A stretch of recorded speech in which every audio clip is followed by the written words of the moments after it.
Hi, everybody. Ralph Sheheen with you here on the GEICO 15-minute Moto podcast show. And yet, Jarod Vanderkooi is chilling out here pretty casual today because it's a beautiful day here in Daytona Beach as we get ready to kick off the American Flat Track Championship season. Big things for you in that the logos are all different on the shirt this year. Yeah. Tell me about the change. Yeah, it's a huge change for me. Just spending 3 years on the factory Harley team, now moving over to the Mission Chips roof systems team. It's a big change, you know, Harley to an Indian. I got to learn a whole new bike, new team, and I'm excited for it. And a whole new history too, right? Because, you know, when you represent one of the two biggest brands in the history of American motorcycling, Indian and Harley, but it's passion all the way through for both, right? Yeah, definitely. There's a rivalry going way back, of course. You know, Harley, they don't want to get beat by the Indian. The Indian don't want to get beat by the Harley. And even today, you go to Terry Vance, you go to S&S, you go anywhere, and they hate each other. You know, it's they want to beat each other, and it's pretty cool to be making the switch and going to the most popular brand. You know, the brand that's been dominating, and seeing what I could do. Well, and there's a lot of history to learn too, with Indian starting in 1901 and Harley just 2 years later in 1903, and the racing history for both of those brands is remarkable. Was there anything when you moved over to Indian that you learned about the history that was really interesting to you? No, nothing in particular at all. It's just been it's been around for a few years, so I've heard it, you know, with the bike coming in, the scouts coming in, and just seeing the street bikes and noticing the difference in those is the biggest thing for me, is actually seeing the difference of them and actually knowing, oh, that's this one, you know. So learning it on the Harleys the last 3 years, but now switching over to the Indian, it's kind of like almost taking me back a little bit. So when you make a big switch like that, is it kind of like if you were a guy that was through racing for Ferrari and is now going to race for Porsche, that you got to get rid of all your red prancing horse shirts and, you know, whole different shield and all that kind of stuff? Yeah, it's totally different. I mean, my whole wardrobe to my... Cleaned it out, yeah, everything. I'm like... Now, did you box it or donate it? I still have it mostly. It's just boxed away. Okay, because you never know. You might need it again. Exactly. From the factory team to my parents, whoever family member that have all. Now they're like, "What do I do?" I'm like, "You can still wear it. I mean, represent." Yeah. So did you get a lot of requests? And you got to go help buy them out, get them all outfitted in Indian stuff? Or? I'm still trying to find a discounted apparel. Oh, it doesn't come with the deal. It don't come with the deal. Now, do you get a bike?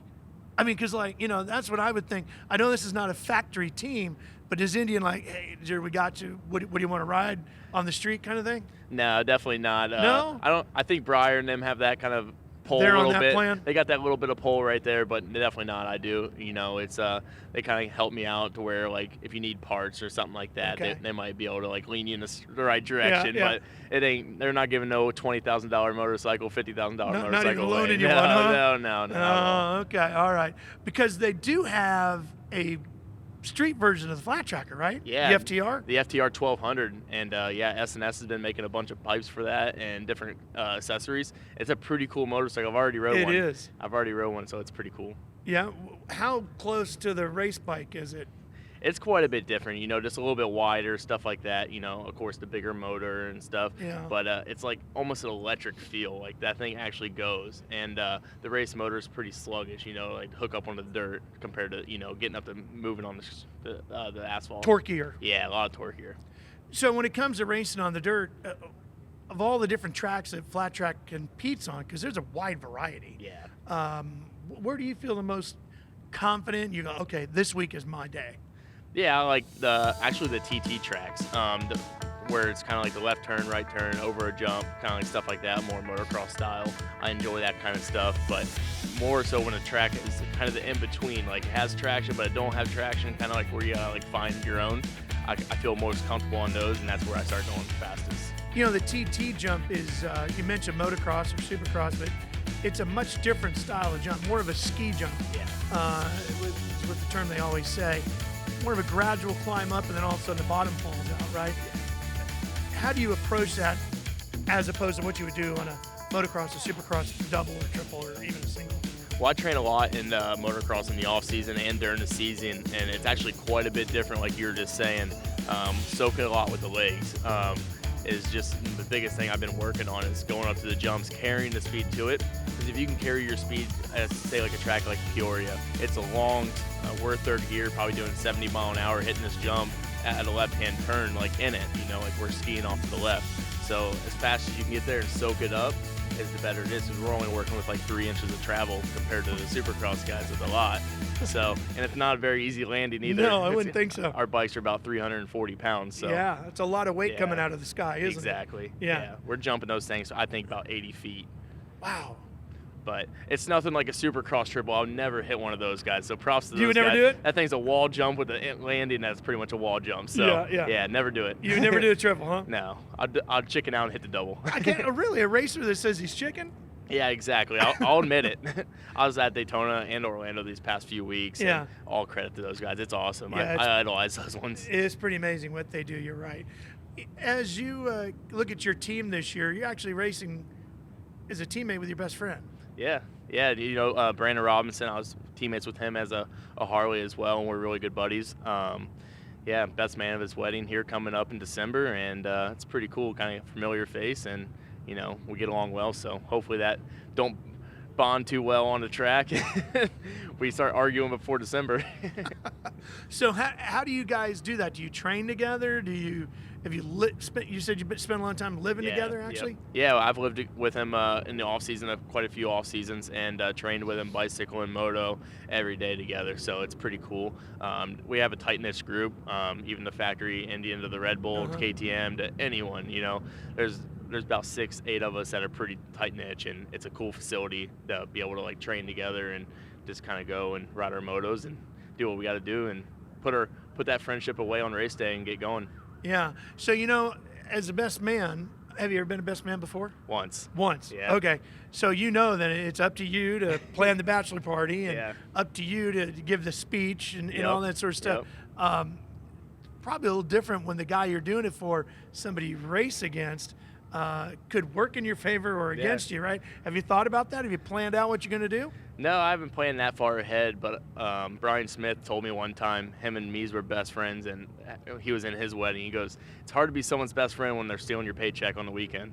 That's a good line. Yeah. That's a good line. Yep. Obviously, two legendary flat track racers of the modern era. Yep. As you look at what's going on with flat track racing now, it's changed a lot in recent years. Do you like where it's headed and how it's going? There's some stuff, like with sponsors that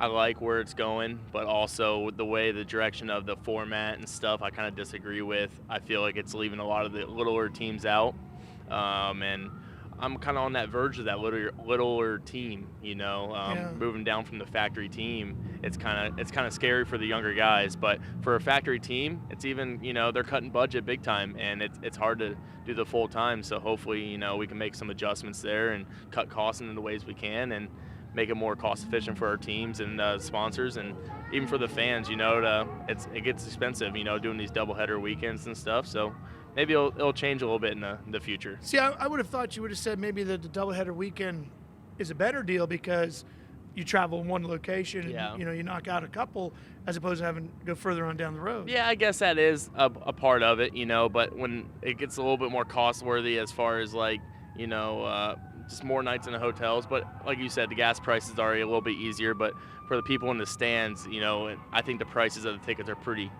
high at some races, when we go to the bigger tracks like a Charlotte or something. Yeah. But here in Volusia, they're pretty cost efficient and stuff like that. Bike week, hopefully we get a good turnout. When you come down to things like Bike Week and you hear all the noise around us, do you get out and ride much? Go down to Main Street or do anything like that? I try to get out early in the morning and on the bicycle and kind of beat the traffic, then hang out in the camper the rest of the day.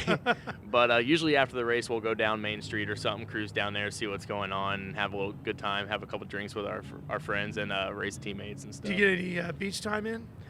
You're dressed for it. I'm pretty damn white. I don't do the sun very well. So no, you got to take the leathers with you when you go down there. Yeah, exactly. Long sleeves, but yeah, for sure. I got the sandals on now. It's a nice day out, so had to play the part of Florida. What do you do with all your leathers? They're hanging in the basement at Mom and Dad's house. Really? Yeah. Like in a closet or on display? They're on display. Yep. No kidding. So I think over the years, I think I have 7 or 8 pair of factory Harley leathers. Oh man. So it would be nice to find somewhere to like donate a pair or two or something like that. But I got helmets, all that stuff. They add up over the years. I would think. I'm only 22, but they add up. You got a ways to go, yeah. Yeah. Well, you keep going the way you're going. Maybe there's room for some at the Motorcycle Hall of Fame. Yeah, hopefully. That'd be good, right? Hey, I better step it up a few notches then. Yeah, well, we can always hang one at Speed Sport for you. There we go. We have no problem with that. So, what do you want? Obviously, you want to be a champion, but as you said, at 22, you still got a lot of racing yet to go, right? How do you see yourself getting there? And is there an event, as you look at the calendar, that maybe you really want? Well, the hardest thing for me is like when I was 16, I thought I was doing everything I could in the sport to be the best I can. Then at 17, you find a different level. So every year I'm finding that different level. But now being on the playing field of an Indian and stuff with the past champion is running, I feel like I'm on an even playing field and I just got to learn some more and more and more. So I can say I'm going to win a championship all day long, but I got to go out and learn and, figure it out, hopefully get that first race win. Well, how close are you to it, do you think? I think I'm almost there, It's I know for sure I can get on the podiums and stuff, but it just takes that start and that mindset to just go. So is the start what's missing, or is it something in the late stages of the race or the middle section of it? Where are you needing to improve? I think it's in first 5 laps. Those guys, they sprint the first 5. They have that 2/10 quicker every lap, that first 5 laps to get separate to the field, and they kind of settle in for the race. Then they sprint the last 5. Like that's my mindset to it. I know it's a full-out go the whole time. Those guys are pushing each other.